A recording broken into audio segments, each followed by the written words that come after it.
APA is a national nonprofit located in DC serving prosecutors as well as their law enforcement and community partners. Thank you for joining our final Fridays webinar series. Today's webinar, Community Prosecution, Advanced Problem Solving, will begin shortly. Today's presentation is made possible by a grant received from the Office of Justice Program through the Bureau of Justice Assistance. APA is very appreciative of their financial assistance and commitment to improving the justice system. By the conclusion of the webinar, you will be emailed a short electronic survey to complete regarding this webinar. This survey helps us continue to provide quality training to you at no cost to your jurisdiction and assist in future planning for continuing legal education. In appreciation of your completion of the survey, all surveys will be submitted in a drawing for a free one-year APA membership. During the webinar, you will be able to submit questions for the speakers using the question box on your GoToWebinar toolbar located on the right side of your screen.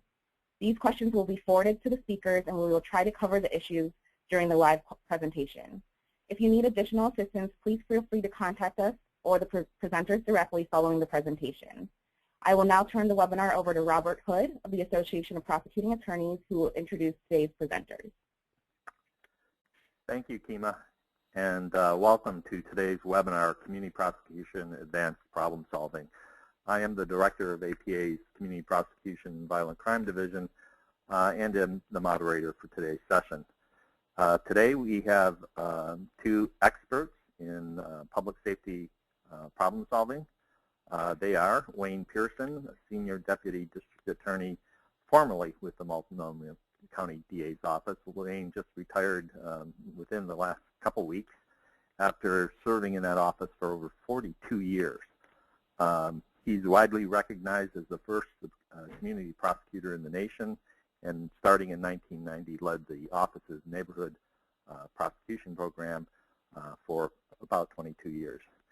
Our second presenter is James Hayden, a Senior Deputy District Attorney also with the Multnomah County office. He's taken over charge of the neighborhood prosecution program upon Wayne's retirement.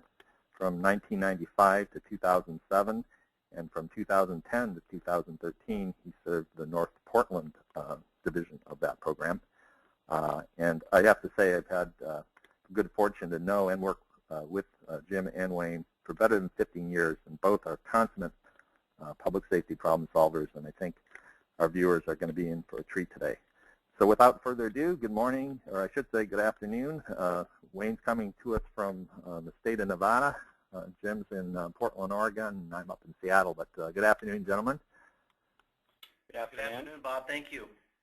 And without further ado, why don't you take it away, Wayne? Okay, thanks, Bob. And I think both Jim and I are pleased to have the opportunity to make this presentation again. I think a lot of the things that we are going to discuss today are things that may or may not be widely received as part of what the thoughts of community prosecution might include. And I think to that extent it might widen the view of how you go about doing advanced problem solving, realizing that although some type of traditional prosecution may or may not be the best option for you with a particular problem that you face, the reality is that the solutions out there are very wide-ranging, and I think that's the thing that Jim and I have found over the last 20-some years, and I think that's what we intend to try to expose you to a little bit today. Now, for slide 2, the origins of community prosecution. I'm not going to bog you down with all of this because these were concepts that were going on in 1990 all across the nation, some of which I'm very familiar with, some of which I'm not very familiar with at all. But two things emerged from all of these concepts, and one was issues that communities face regarding public safety and issues that communities face regarding livability. Those two things seem to be the things that we were hearing in Portland regarding the way folks at meetings felt about their community. So although we were there prosecuting and slugging all the bad guys and the police were there making what arrests they could, we still were sitting in meetings with people that were dissatisfied with the quality of life that they had in the communities that they lived in and worked in. So as we started going with the emergence of community policing in Portland to more and more of these community meetings, you're sitting there at that meeting and you're starting to realize, you know, what role could I play in assisting law enforcement to solve some of these problems? The folks that are sitting there, although they certainly appreciate that we are prosecuting successfully all the people that are arrested, they really don't understand why the problem's still there. If you're doing such a good job, why is this problem still there? And I think that's the one thing that makes you kind of go, what's missing here? And it took us to the realization that we needed to try something different, and that was to marry up a prosecutor in a small geographic area that had its share of problems with a community that was, fortunately for me, it was already in existence, and a law enforcement community that was already establishing small community policing pilot projects, and try to determine whether we could be a part of that greater problem-solving process. So when we move to slide 3, you can see a quick kind of chronological history of where we've come with respect to community prosecution all across the United States. And there's been many agencies and organizations that have you know, looked at it, dissected it, written about it, and I think in every respect, no matter who's looked at it, dissected it, or written about it, the one thing remains pretty clear, and that is that there is no one format for what makes community prosecution successful, assuming that everybody's on board with the prime directive, which is advancing the interests of a small community with greater public safety and livability through some advanced problem solving.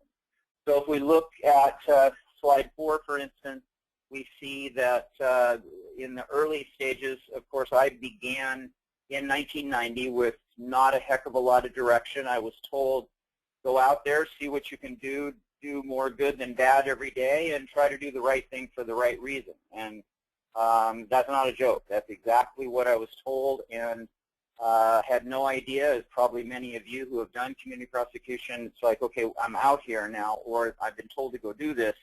What is it that I'm supposed to be doing? On slide 5, after about 2 or 3 years of doing community prosecution, we convened a small group in Washington, D.C. to kind of come up with a definition of what it was that we were doing across the country. Community prosecution focusing on targeted areas involving a long-term proactive partnership among the DA's office, law enforcement community, and public and private organizations, whereby the authority of the prosecutor's office is used to solve problems, improve public safety, and enhance the quality of life in the community. Now, I can tell you that although I participated in spending a heck of a lot of time on that definition, at the end of the day, everything always boiled down to a group of people sitting in a room who were being affected by a particular crime problem, and they were looking to you for a solution. And at the end of the day, no matter what that definition says, it was really up to me, law enforcement, and the community to solve that problem. So if we move to slide number 6, we realized that in a traditional how we find out about a problem type of format, the community complains to law enforcement makes a decision, and it's that first decision that I started to realize when I went to meetings that too much stuff was getting filtered off. So the community comes to law enforcement with a question. We got this problem, we want it fixed. The police say, well, geez, there's nothing we can do. We don't have any laws on the books that cover that. Now, those answers are genuine, and they're born out of the fact that that officer who's answering that question has never actually handled a problem like that, so he or she really doesn't know that there may or may not be a solution to it. And so it never gets to the community prosecutor. So the only ones that are getting community prosecutor in the traditional format is under circumstances where the police officer knows that there's something that can be done, and then the community prosecutor is brought into the process. On the other hand, at that same public meeting, very infrequently would the police allow the community some role in how we were going to solve that particular problem. Too often I would sit there and hear when the community say, you know, what can we do to help? And the police officer would reply with, hey, look, that's our job. It might be dangerous. We'll take care of it. And of course, as we all know, because of limited resources and the fact that problems just continue on, they really didn't take care of it. And so we found ourselves back in the same room, having the same meeting a year later. So why community prosecution? Because what we do is we change that traditional role of those three groups. We try desperately to reconnect citizens with the rule of law. They need to know that those rules work. And the fact that there's people out there committing crimes every day would suggest to them that they don't work. But we are making an effort to show them that they do work and that they can be a part of that, to focus on their problems. Now, that's a huge step in a very difficult direction, and that is to give them some control, in fact, full control over what it is that you work on, to provide the framework for resolving community safety problems in the justice system or, quite frankly, outside the justice system, however that resolution needs to happen, and to create new partnerships and collaborations in the community and the justice system, because what we found early on was that oftentimes it might be the alcoholic authority, it might be the Bureau of Buildings, it might be the Department of Revenue, it might be any entity of government that has more power to resolve the problem than we do. And so we have to bring those groups in and make them a part of a more global approach. So if we move to slide 8, we see that what we did in Portland, and I think has been done across the nation, is to put 3 chairs at the table, in essence. The community, the community prosecutor, and the street-level police officer. And I say street-level police officer because that's the person that has the best understanding of what that person is facing each day out on the street, and can communicate directly with the community who also lives in that same community and sees and hears all the same things that technically that police officer, that's the street-level officer, would be participating in. Now, this model can't operate very effectively if only one of those 3 participants is all in. So if the community prosecutor goes to the police officer and says, gee, I see a lot of aberrant street behavior going on out here, well, you know, is there something that we need to do about that? Well, nobody from the community is really complaining about that, and, you know, I got other better things to do. You can see that that's not much of a public safety model if there's nobody at the table other than the community prosecutor. Likewise, if you have a very motivated and all-in community prosecutor, you have community members that are regularly coming to meetings because they are very concerned, and you have a highly motivated street-level law enforcement component, you have probably the best likelihood of finding a solution that's going to have long-term attributes to it. If we go to slide 9, the goal. How do we increase participation on all 3 levels to maximize probability of short and long-term success? That is, how do we put together a group of people? How do we find them? How do we partner with them? How do we carry along with them for a long period of time? It is more than just doing traditional things with prosecution of cases. As I said before, they're looking for a solution, and although you're a prosecutor and you come there with your one tool in your tool belt, which is prosecution, you soon realize that they don't want to hear, gee, there's nothing I can do, this problem doesn't fit into prosecution. They want your brainstorming, researching, partnering attributes at the table to help solve that problem for the long term. So if we move to slide 10, over the years, we came up with, the parties that be looking at this, came up with a new first principle of community prosecution concepts today, recognizing the role that the community plays in public safety. So rather than dictating to the public how to handle a crime or safety issue, prosecutors now invite community stakeholders to express their safety concerns, identify neighborhood problems, brainstorm appropriate responses, and help establish priorities. And I want to underline that phrase, appropriate responses, because in the number of times that Jim and I have sat around the table, we've heard some what I'll refer to as possibly very success-oriented solutions that we would all agree to some degree might be mean-spirited. So although the community can come up with some great ideas, sometimes we have to be there at the table to make sure that the things that they're doing are A, legal, and B, make sense from a public policy standpoint. And the first part of that principle is who do we identify as our community? And the first thing that I want to make sure that everybody recognizes is there's a huge difference in the world of community activists between people who are affected and people who are concerned. A person who is affected is a person who lives there, their kids play out in front of the house, and they really are invested in it because it has a direct impact on them every day.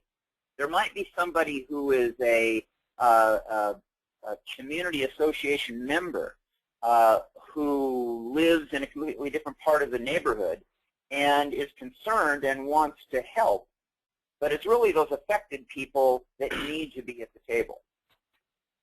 If we look now at slide 11, we find out that various offices have decided in many different parts of the nation how they're going to deploy or immerse their community prosecutors into the neighborhoods. Some will have an in-courthouse attorney assigned to a geographic district. They attend community meetings, they carry caseloads, they spend time in the district and carry some cases. Out of the courthouse, this would be the Portland model to at least a large degree. We all work in satellite offices throughout the community. We have geographic districts for which we're responsible.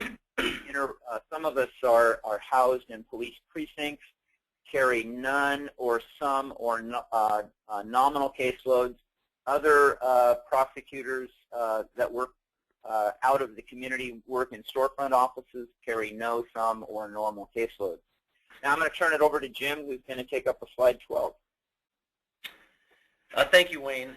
I wanted to point out, beginning with slide 12, that a caseload is important. And what I want to say about this is I think it's accurate that when Wayne started the community prosecution program in 1990, this wasn't necessarily the case. In fact, it probably was not the case that a caseload was important. And that's because Wayne was sent out to the community, and as he said, do more good than harm and try to do the right thing for the right reason. And what Wayne was finding at that time was his ability to work with community and police and engage in innovative problem solving was what was most needed at that time. And times have actually changed, and what we have found, and what's also important is that we now have, after 30 years, a newly elected district attorney, and during that time, the idea that some prosecutors, for resource reasons, may need to carry some cases has become more important. Not only that, but over the course of time, some of the innovative tools that we used to solve problems in the communities, they're not as effective as they once were. And so sometimes we need to use traditional prosecution to solve some neighborhood problems. Not only that, but as the slide says, when you do keep some cases, and by some I mean a few cases, that's maybe 5 cases, maybe 6 cases, you do get support of the police. They see that you are acting on their cases. Your own office, you get credibility there because people see you are in court and they don't perceive the neighborhood lawyers as not carrying their weight downtown. Respect from judges, or just getting to know the judges or retain your relationship with the judges. And funding, it is easier to say, hey, our neighborhood DAs, they carry a caseload. They're not just solving problems. It's easier to sell to funders if you have cases. Along those lines, we also all issue the misdemeanor cases. So while we don't keep all of the misdemeanors, we do all of the intake and issuing of the misdemeanors in our various areas. Moving on to slide 13, remember that, as I said, I gave a number that can morph, but you can't handle them all, and you do not want to handle all of the cases because you are still a community prosecutor, and you can quickly become swamped by too many cases. You are not downtown in the courthouse, and you can't monitor those cases and that call docket as well as lawyers downtown can. So you need to be careful about the kinds of cases that you accept. Here it says it talks about weekly arrest reports. Good idea to keep current with what they are doing and concentrate on the top 10 offenders.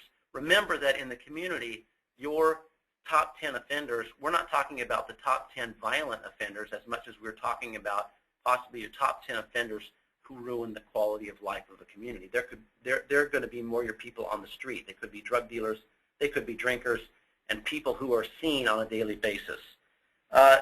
Selecting the cases which are big in your community regardless of their importance in the media. Now, as we move on to slide 14, I'm just going to give you an example of a recent case that I took and why. This is Hayden Island, Lowry Row. It has my last name, but I have no affiliation with it. This happens to be an area in Portland where video poker really took hold in a small area. Oregon has had video poker and lottery machines for quite some time. What has happened is little, I'll call them delis, little bars have been allowed to have as many as 6 poker machines in a very small establishment. The picture you're looking at actually was 2 or 3 restaurants that got turned into about 12 separate delis or little bars. And all of these little delis or bars, when they become separated by internal walls, can have 6 machines each.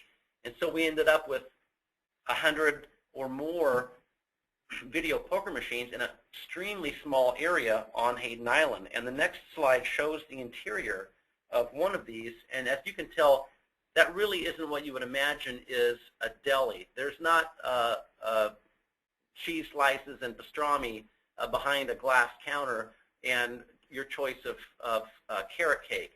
This is people coming there to do one thing, and that is gamble. And it began to look to the residents like it was a mini casino. And so moving on to slide 16, these were, I did not put together these statistics. These were put together by the community urging their state representative to take action. And these just show the rise in crime that was caused because of the abundance of video poker in this area. So why did I take this? Because the community was at arms. It was a very small area, and it was something that I thought I could work on very effectively with the police and the community. They were doing the complaining. We went to the meetings. The police decided we could do undercover drug missions there, and we could start to make drug cases and use those as a catalyst to begin administrative procedures against their liquor licenses. And of course, a pivotal piece of this was successful prosecutions. I took those prosecutions because I knew that had those prosecutions gone downtown, it would have been a lot more prosecutions for an already overworked drug unit. These were cases that I knew that I could work with the police officers over time if we didn't have all of the evidence that we needed. And so I was right here in the same precinct with them, and so it made it easier for them. And of course, the community got to see that I was doing something directly for them. And in the end, if you go to slide 17, you see a happy community. And one of the reasons they are happy is not just because I took those cases and the police did those cases and we were successful, but part of the success was I knew in court that more important than jail time was to ensure that none of these offenders went back there. So we ensured that we excluded from returning to Hayden Island any of the people that pled guilty or convicted of these crimes. And although that's a small thing, because they're a drop in the bucket of how many people go back there, it was important to them. They felt as though the district attorney's office was listening to their concerns. And that's what I wanted to say about those. And Wayne, then I turn it over to you for slide 18. Yeah. Jim, one of the questions we've been asked is, do the prosecutors that go in as community prosecutors with cases from their own areas get any type of a different perception or possibly a different result in your estimation from the judges because they are community prosecutors? Sometimes, and that is if it's an obvious case of interest to the community.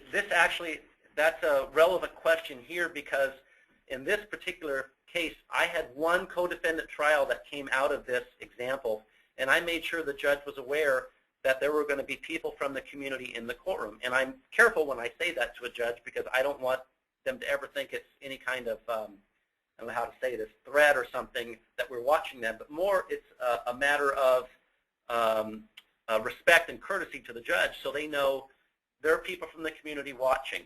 And I don't know that the judge changed what the judge would do, but I think he, in this case, took it very seriously. So I think they take it more seriously, and they are interested in these cases from the community if they're made aware, because it's not a common thing they get.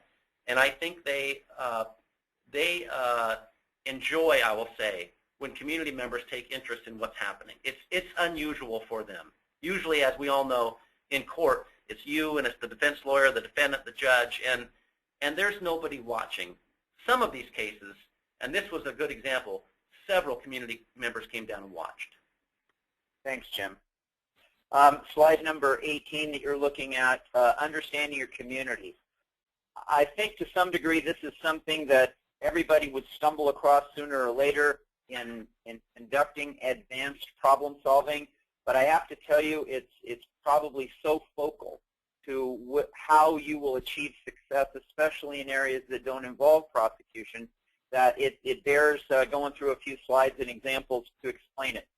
And the concept is, can a problem solver really be completely effective without spending any on-time, on-location time learning about the problem? So the example is, a neighbor complains to you about constant graffiti to her building and asks you what she can do to stop it. Now imagine you're sitting in your office, and the person comes in, sits down, there's a case of graffiti in front of you. The neighbor, yeah, I saw this, and then called the police, and the guy got arrested. But, you know, this happens every other week. Is there anything you can do to help me stop it? Now, at that point, all you're really looking at with the standpoint of your case is, well, I can prosecute this case, and I can make sure this person is told never to go back to that area. But as you contemplate the answer, are you really thinking in terms of ending the graffiti? So instead, slide 19, you go out to look at her problem. And you look at the problem, and at first blush, maybe that isn't really obvious, you know, what she could do to solve the problem. But in this particular instance, I suggested to her that, because the little bush that's to the left gave me the idea, you know, if the graffiti is all within reach of a person standing on the sidewalk, would there be a problem with just putting, you know, bushes all along that wall that would stop anybody from being able to write graffiti in that area of the building? She did it, the problem went away, and nobody had to get arrested or prosecuted, or to say it a different way, I wouldn't have been involved in a never-ending stream of arrests and prosecutions just to be able to provide her with no long-term solution. So with little examples like that, I think you can see that there's more to this process of advanced problem solving than just thinking in terms of a prosecution. If we move to slide 20, understanding your community probably breaks down into 3 different types of problems: problem people, problem areas, or problem crimes. And in some cases, there are mixtures of the 3. In a lot of cases, it's just one of those. And no matter what that problem is, my basic premise in any problem-solving activity is to go out and watch it, research it, hear about it from as many people as I can, learn as much as I can about what the other side is doing, what makes it possible for them to do it, before I sit down to decide whether or not prosecution and or other possible changes or strategies are going to affect that problem. Keeping in mind that the long-term attribute of this is to do something that will make it go away. So the next example is a community plagued by drug dealing and pedestrian robberies in their park. So if we look at slide number 21, this is a park. There was if you see at the bottom of the slide, there was a light rail platform, and there's a sidewalk along the park. There's marked sidewalks that go through the park. But the traffic pattern, which is indicated by the blue arrows, where people were hopping up off of the sidewalk over the wall and going into the park and walking in 2 different directions. All of our pedestrian robberies, mostly of male youth between the ages of 13 to 17, were right where those red rectangular benches were that were right along the sidewalks. So the real question was, how do you solve that? Well, of course, pedestrian robberies are felony level offenses. So we knew that for everyone we arrested, we could take that person out of play for a considerable period of time. But the real question was, how could we stop future ones? So if we move to slide 22, we propose to try something different, and that is, let's block the 13 to 17-year-old male youth from hopping up over the wall, walking across the grass, and into the park. Because if we do that, they would be forced to the side, and now, unlike previously, the shortest distance between the light rail platform and the mall on the other side of the platform, on the other side of the park, would be to walk along the sidewalk. It would take them, in other words, away from those benches and the people that sit upon them. And it took us approximately a year to a year and a half to convince the Parks Department to at least try it by putting up this temporary cyclone fence that you see on September 14th of 2005. So if we move to slide 23, what immediately happened is all of the traffic flow went the other way. And I don't need to tell you, all of the pedestrian robberies went away for two very good reasons. Number one, there was no longer any of those 13 to 17-year-old naive youth walking past people, stopping, talking, and getting things stolen from them. But more importantly, the people who would sit there all day long to intercept people walking through the park now no longer had anybody to interact with, and they left the park completely. So pedestrian robberies still to this day do not exist in the way that they used to exist then. I'm sure there are random ones here or there, but we don't have any of that repeat problematic pedestrian robbery stuff that we had at that time. Now, if we look to slide number 24, the fact that we were able to statistically show that the putting up of the fence made a huge difference to public safety and livability in the park, the Parks Department agreed to put up the more attractive fencing that you see in that slide. Now, if we move to slide 25, I can't think of one slide that does more to explain community prosecution over the years that I've been involved in it than this slide, for two very good reasons. Number one, it shows the effect of a long-term strategy on aberrant gang-related behavior, including major homicides and gang-related arrests in and around that same park area that we were looking at in the previous slide. Because as you'll notice in here, in January of 2009, all of a sudden that park got a huge influx of gang-related youth that were milling around, attacking others, doing recruiting, beating up other kids. There were homicides. By the time we got to January of 2010, the problem was, and again, in the beginning, all I'm thinking of as I'm trying to figure out what the problem is all about is, let's be sure that we make sure everything anybody does in that park is prosecuted. We do a good job of clearing all the cases. We add some additional cameras. We're doing a really good job. But I'm noticing that really it's getting worse by the time we get to spring of 2010. And it all kind of came to grips on one day when at 6:30 in the evening, I'm standing there beside the park watching what's going on, and the gang team is in the park talking to two groups of rival gang members. I was on my way to a community meeting in another part of town, and so after watching them talk to these groups but have no ability to impact them by having them move along, they were there because they were concerned that there was going to be an act of violence. And yet they had no authority to do anything to move the problem along, to dissipate the problem. They just basically felt that they were there babysitting it. I left at approximately 6:30. 5 minutes later, I heard over the radio that there had been a shooting there at that location. It was an attempted homicide. And when I got back to the office the next day, it became clear that something had to be done to give them a tool to be able to dissipate these issues that were so potentially volatile, involving gang members and rival gang members. And so instead of continually looking at felonies, I discovered that gang members throughout the city of Portland picked up a fairly good number of misdemeanors. That gang members, whether they're identified as a gang member for purposes of those cases or not, those cases were not getting any kind of special treatment by anybody inside the criminal justice system. So I decided to grab those cases, each and every one of them, no matter whether they committed the crime inside the Lloyd District or outside the Lloyd District.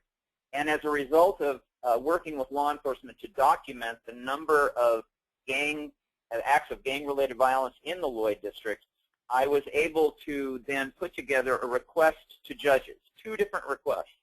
One request was as a condition of continued release on recog, because everybody in Multnomah County on a misdemeanor is going to get recog pending the resolution of the case.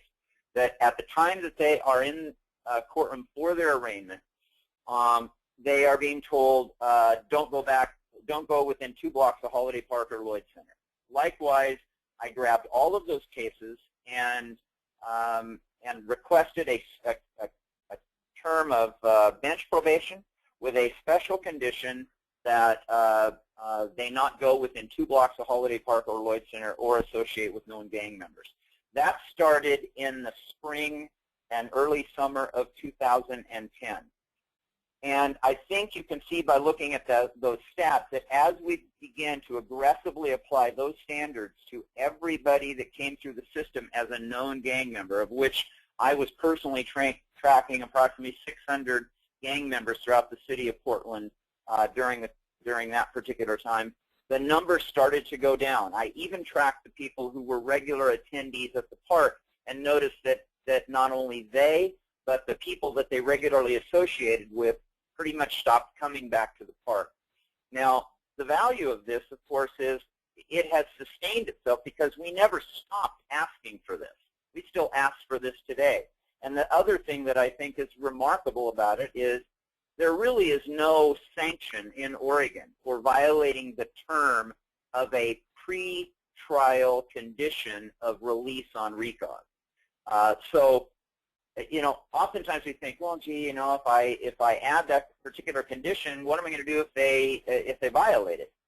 Well, yeah, I could probably sit there and think about that for a couple years and never get anywhere, but instead just tried it. What we found is that almost from the point of arraignment, none of those kids were coming back with any regularity back to the park. But the good thing about gang members is because they live off of their association with each other, after you exclude 1 or 2 or 3 parts of a group, none of the other people want to go back there without the persons that have been excluded. So this slide probably represents a small community, again, who is beset with homicides and shootings and gun violence on a fairly regular basis from January '09 until about summer of 2010. All of a sudden started to see major relief. Now those, most of everything that you see after about 2012 is just a gang member who was arrested inside the district. Maybe they were driving in a car and got pulled over. Maybe they got arrested for shoplifting. But if there was a gang member that was found in any way, shape, or form committing a violation of law inside Lloyd District, it's added on that list. So the one thing that should point out is it works for violent crime. It works because sometimes the tools are right there, but they're not being used. It works because sometimes you don't have to have an end game to create enough anxiety to be able to solve a rather large problem. Jim, you want to take up with slide number 26? Sure. But before you go, could you go back, Kima, just for a second? So I just want to say very quickly, the other neat thing about this is Wayne was right. It did the things that he said, but then I was working in North Portland, and I'll make a long story short because we're getting short on time. There was a group of pastors who ultimately wanted to work with youth and mentor them, and this became the stream of youth that we made a condition of probation. Not just they don't go back to the park, but they now had to start meeting with a mentor, and in most cases a pastor, and have lunch and try to establish a positive male role model in their lives. So out of an enforcement mechanism that Wayne said, if he didn't just try it, you don't know where you're going to get. Out of his enforcement mechanism in the park, that then morphed into an opportunity. We coupled that with, yeah, we can do the restriction part, but what are we going to do to help them? And we help them by creating a relationship between them and pastors and other secular mentors, but again, mostly the pastors, and they needed these male role models, and actually we wrote a grant and got a 3-year grant for that. Now you can go to the next slide, please. And I just also want to say back on when Wayne said something on one of his slides about remember the end game, when I was speaking about the lottery row, I failed to mention, I did talk about the fact that we excluded the convicted people from coming back there, but also as many as 5 of the establishments were closed through administrative processes, and those that remain now have to provide security at every establishment. So it's gotten more expensive and safer, and the problems have dwindled as a result. I'm going to move through these slides fairly quickly, and this is regarding steering committee. Most of you will have a steering committee or regular groups that you go to. All I want to say about that is go to them, meet regularly, and yes, bring food or drink if you can, or maybe the police can. And the most important thing about steering committees or groups that you meet with regularly is you may not always have, sometimes you feel stressed because I don't have anything to say. The police always come, and they can just come and bring the sheet of crimes that have happened in the neighborhood. Well, I am the neighborhood DA. I don't have that. Well, remember, the most important thing that you do have is when you show up regularly, you're simply there and you're sitting down at the table, and the DA's office is engaged in the community, and they will appreciate that. Wayne? Slide number 28. Yes. Now we move to the second principle of community prosecution, and that has to do with the specifics of problem solving. Of course, problem solving is not based upon one isolated crime. It's generally pursuing a intermittent or a series of crimes that have degraded the quality of the neighborhood as it relates to the neighborhood, meaning they are the ones that determine that this is something they want you to work on. And the goal is to ultimately prevent that next crime by whatever means possible. And that, I think, by whatever means possible, means that we have had, if you go back to the example of the growing the bushes and putting up the fences, there are solutions to these things that can make it very difficult for criminals to commit crime in the ways that they like to commit crime in areas that you've been asked to work on. So if we move to slide 29, the basic concept of the third principle is establishing and maintaining partnerships. And probably the most important part of that is it takes more than law enforcement to maintain a successful strategy long term. And when I say more than law enforcement, it's too easy to throw the whole thing on the back of law enforcement and expect them to just fix the problem. But I think I have found that law enforcement really likes the idea of being hooked up with a bunch of different agencies, all of which are doing whatever they can to solve the problem. And it makes for a much more, I think, collaborative process. So if we move to slide 30, we get into some of the more important aspects of building a successful strategy. The 2 words that I think have become focal in the way I look at problem solving and strategies is leverage and cultivation. Number 1, leverage is what am I going to use to solve this problem? What is my leverage? What's going to convince these people to stop doing the things they're doing? The fact that it's against the law and they know it's against the law hasn't been enough. So I've got to somehow find a different leverage. Cultivation means whenever you're building a successful strategy, you've got to make sure that the people that are taking their personal time, they're putting down their remote control in the evening, they're getting off their couch, they're coming down and helping you out in some significant way, they need to be cultivated. They need to understand how appreciative you and the other community members are to the time that they're spending doing these things. So leverage issue number one. Learn how to put yourself in a position to win before your strategy even begins. Know the strengths and weaknesses of your strategy. Now, this isn't a matter of just the law, although that's very much a part of it, but it also is a matter of the limitations that you or your partners actually face. Learn your partner's strengths and weaknesses. I can tell you that oftentimes agency folks will come into a meeting, they'll sit down, and in the course of somebody turning to them and saying, well, you work for this agency, can't you do that? And they say, oh, no, we can't do that. Now, I never call them out at that particular point, but after the meeting, I gather some information from them. I go research the administrative rules of that particular agency. I call up some supervisors, ask them the question, and oftentimes they are the product of misinformation or bad information that has led them to believe that they can't do something that they really can do. And so all of a sudden, you're now back in the water with an option that otherwise you would have left on the table. Anxiety. Creating anxiety on the part of the people who are the criminals can be very, very important. Letting them know that there are cameras watching them all the time has a huge impact on human behavior. Inconvenience and change. If you remember back to the pedestrian robberies in the park, the second option that we were going to embark upon if the fences didn't do it was to take the benches and move them 8 feet back off of the pedestrian walkways. Now, what I noticed about standing there and watching what they were doing is they were sitting on the benches and they were so close to the walkway that they could interact with people that were coming and going throughout the entire day. But you also have to know that the people who are essentially criminals may not necessarily be some of the most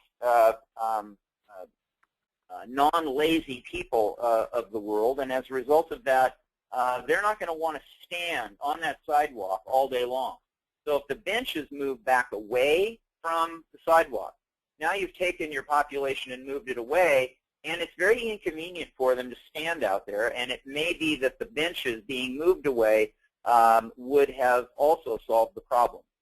Watch for special rights groups. Of course, there are always likely to be some type of special rights group that wants to concern itself with the population that you may be interested in deterring from engaging in certain types of aberrant street behavior. I have not been beyond bringing them into the meeting, letting them know what we're thinking about doing. Sometimes it extends the number of meetings you've got for a longer period of time. But in the end, you're dealing with citizens. And I can't say enough, no matter who comes around and wants to say, oh, I see that you're going after this particular special rights group. I mean, you're going after this particular group of people. Why are you doing that, Mr. Pearson? Or why is law enforcement doing this? I am quick to grab one of my citizens, let them know that we're going to do this, and then put them in front of that person and say, look, this person lives here every day. I'll let them tell you why they want us to do this. And there really has never been any pushback as a result of that type of approach when it comes to the special rights groups. Now, on slide 31, we begin to look at property control and offender anxiety. I can't tell you how many problems we have solved by working with landowners or public property managers, whether it's properties that are owned by a city, county, government, public right-of-way, railroad, to make sure they know what they can do to deter people from hanging around on their property.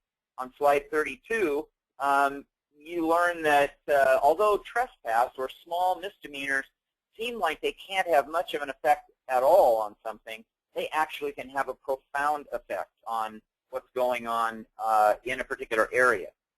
Oftentimes people will come to a particular area to go to a particular location. And not only do they commit crimes and engage in behavior on the way, but they also commit the crime at that location. So if you can work with the landowner to get them out of that location, quite frankly, maybe they don't come at all. On slide 33, the whole idea of taking care of property, even taking care of property with distant landlords, has become the most used tool for community problem solving. Statistics have shown that as codes of conduct for property are enforced, serious victimization and misuse of property declines. On slide 34, the most basic concept is that private property owners probably spend a lot more money on security than law enforcement does. They hire security to do what security does, but they really don't know what it is to ask them to do, which allows you the latitude as prosecutor to say, okay, these are your guys, what are you telling them to do? Well, we just tell them to do security. Well, why don't we sit down and find out where your problems are and some things that they can legally do, and make sure that they understand what their legal rights are within the confines of your ability to prosecute criminal cases to make it work. Jim, you want to do 35? Yes, I will, and I have next several slides, and I want to talk about specific examples, and I will run through these fairly quickly. Looking at number 35, what do you do at apartment complex, problems and solutions? A tenant or guests are engaging in illegal activities. Well, let me just say that, first of all, this slide's a little misleading. A tenant or guests, usually we're successful in an eviction. I think the larger problem is the uninvited wrongdoers. If you have uninvited wrongdoers, people hanging out at this apartment complex in the common areas, what can you do? And this is where, taking off of what Wayne just said about using the trespass laws, we use the trespass laws on these private properties and authorize the police to act as the agents of the private property owner. Next slide, please. So I'm going to run through just a specific example of what we do, and I won't read through all of this, but this is just the first step. The private property owner sends a letter to the police and asks them, authorizes them, I should say, to be in charge of their property and gives them the authority to enforce trespass laws on their property. And the police receive this letter and keep track of that. Then on to step 2, the private property owner in the apartment complex example then gets an addendum to the rental agreement of every tenant there. The reason that is important is because you don't want someone in the common areas who are the police want to exclude as an agent of the manager to say, well, I was allowed to be here by so-and-so in apartment 39. Well, of course, so-and-so in apartment 39 already agreed as an addendum to their rental agreement that the manager has control of the common areas. And the manager has then given that to the police, and so the police are on solid ground to make the exclusion. In the next slide, what we always do is we post a criteria for exclusion, and so the police are going to exclude someone for valid reasons. And this is just a simple example of the reasons that we often use. In the next slide, what the police would do, and you don't have to do this, but usually, particularly in subsidized housing complexes, we would use, or the police would use, a notice of exclusion and actually give the person a written notice. In this case, this acts as a police report. You put the case number on it, the date, the reason for the exclusion, the criteria in the middle, and how long the exclusion is. And most private property owners prefer permanent exclusions. We always do provide an appeal process, probably required in subsidized public housing, probably not required at private properties, but often we do that anyway, because when you do that, you certainly avoid the argument in court that some judges are going to be susceptible to, that, well, you denied them their right to due process. Well, provide them the appeal right, and typically what we find is very few people ever exercise that right to appeal. And the next slide, the final slide in this example that I've moved through quickly, is often, and not always, but often, we will give them a map of the property so they cannot say, well, I didn't know where I was excluded from when they come back onto the property the next time. And on to Wayne, you for slide 41. Okay, thank you. And just to be sure that that the example is as global as we use it, we used a trespass type exclusion process to get rid of people who were committing crimes on a light rail system.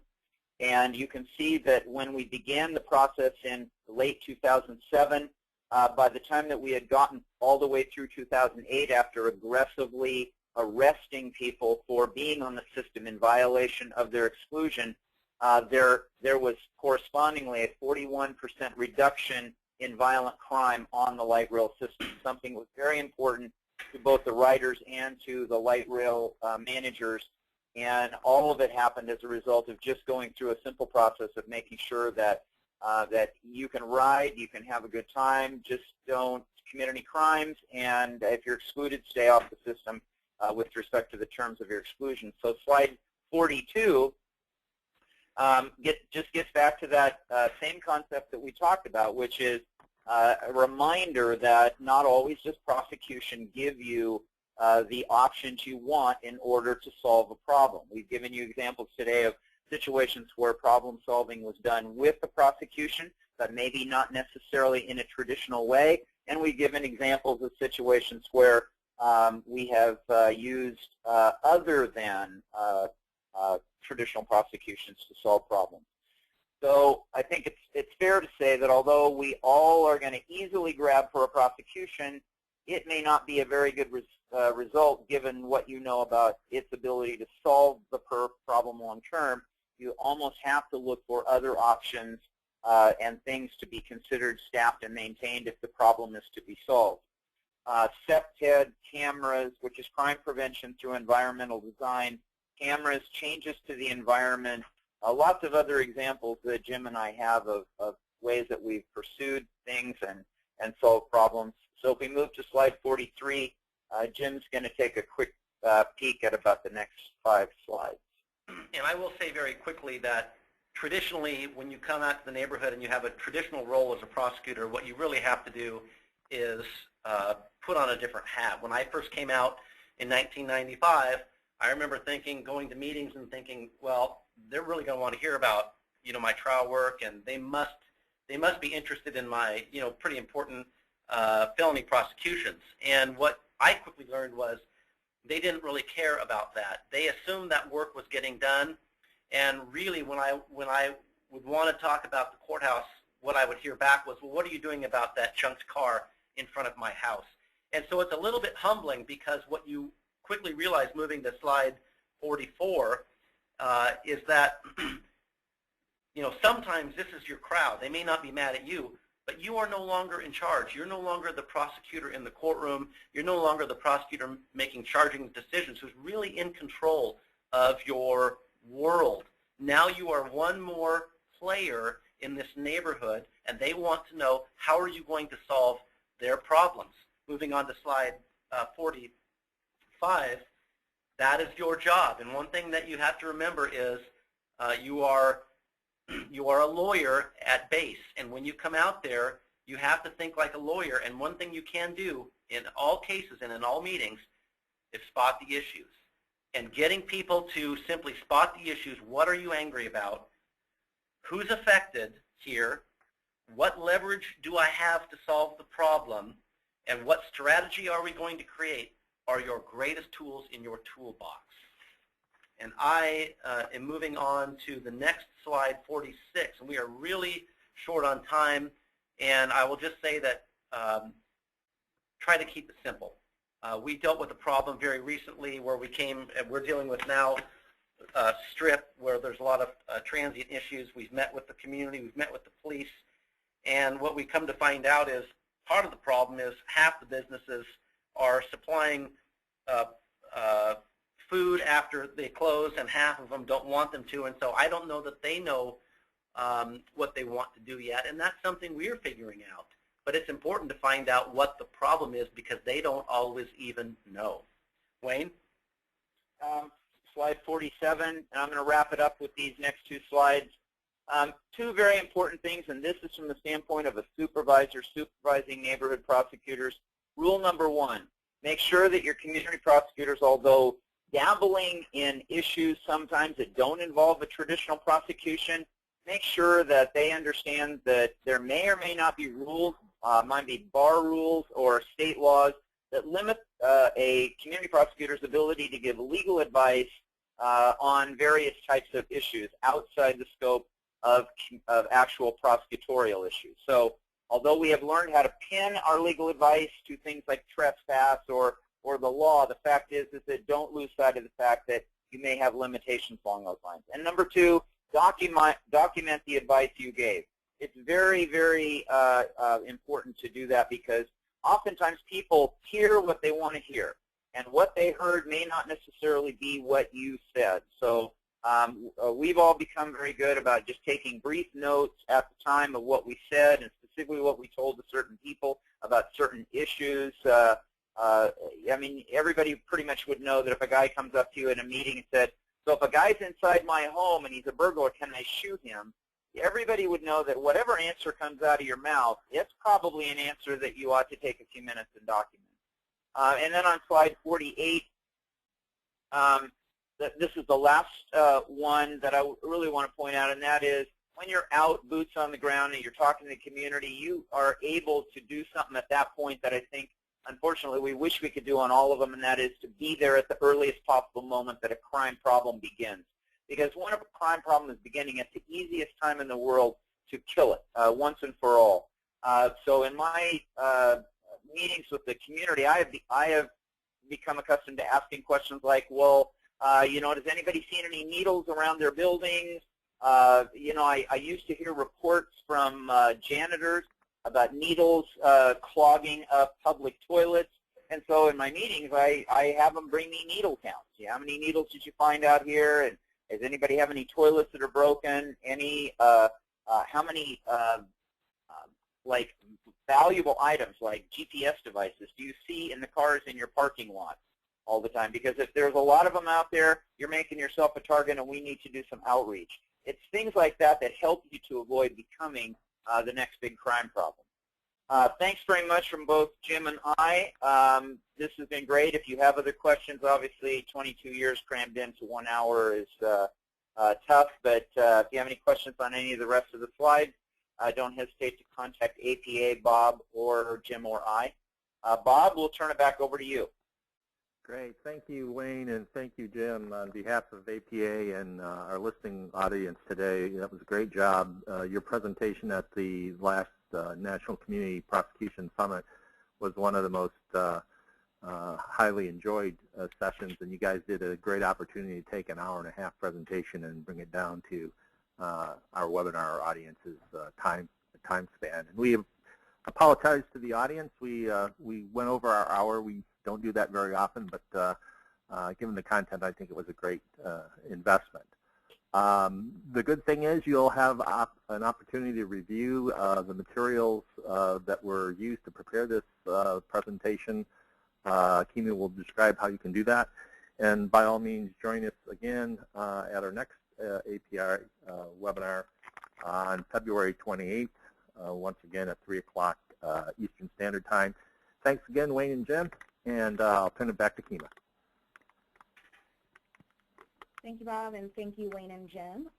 So the APA webinar materials are available at no cost on our APA membership website, and we will be notifying attendees via email when these materials become available and how you can access them through the temporary membership. If you're a current APA member, you will have automatic access to the webinar materials once they are available online, and we will once again be notifying once all the materials are up and available. If you have any questions or concerns, please email us at webinars@apainc.org. Thank you for attending, and please do not forget to fill out the survey evaluation to be entered in the drawing for a free 1-year APA membership. Thanks. Have a great weekend.